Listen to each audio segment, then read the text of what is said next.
faith, hope, and love.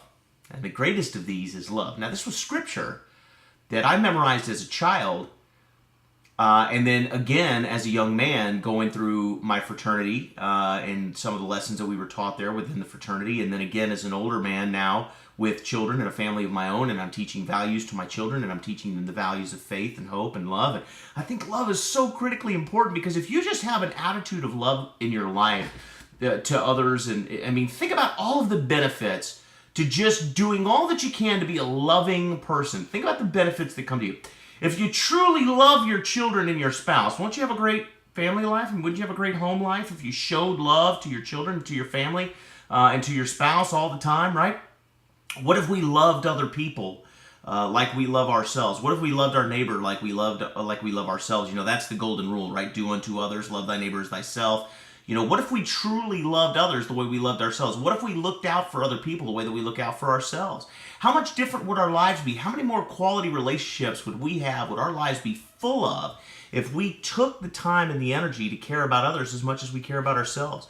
What if we looked out for our neighbors and did everything that we could for them anytime that we could? What if we took, people that were down on their luck and gave them money or time or resources or whatever it was that they needed from us in order to lift their lives up and in order to make their lives better? What if we loved our employees as we love our own children, right? And we looked out for them and we cared for their needs and their wants and the things that are going on in their lives outside of work? What if we loved our enemies as much as we loved ourselves, right? What if we loved our adversaries enough to turn the other cheek and not let that bitterness harvest inside of our own souls and eat us up from the inside out? What if we were able to forgive everyone that had ever hurt us because we decided to love everyone as we love ourselves? Faith, hope, and love. And the greatest of these is love. To love yourself, but to love everyone around you, to love humanity. And here's something else that a lot of people don't think about. It's not just loving other individuals. It's loving life. It's waking up in the morning and just taking in a deep breath and being gloriously excited that you're alive. Loving the ability of waking up and having another day, an entire day to do with as you see fit, to pursue your dreams, to pursue your goals. What about just loving life? What about loving, the opportunities that come your way? What about loving the challenges that you run into that help you to develop and become a better person? If you can learn to love in so many ways that most people never do, what happens is you become this positive, radiant source of energy that just attracts people from everywhere, and everyone wants to be around you because you have so much to give. There are psychologists that say that the number one driving factor for a human being is the need to be loved. It's what drives their behaviors. It's what drives their decisions. It's what drives their negative feelings and positive feelings, is this desire to be loved.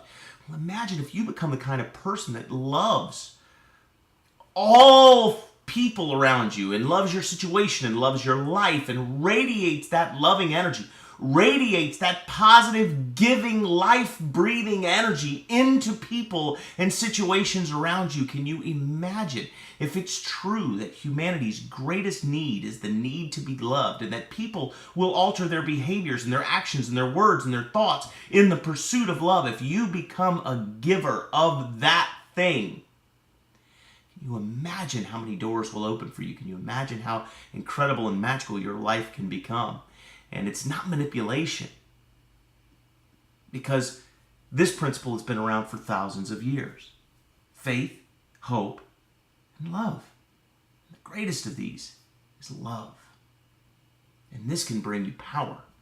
And this can bring you the ability to direct the course of your life. But at the end of the day, even if none of those things work out, guess what? You're just one seriously happy person. And there's nothing wrong with that, because life is not a destination, it's a journey. And all the success in the world at the end brings you nothing if you are miserable all the way there. It's enjoying the ride that's important, guys. You know what to do. Go make it a great week.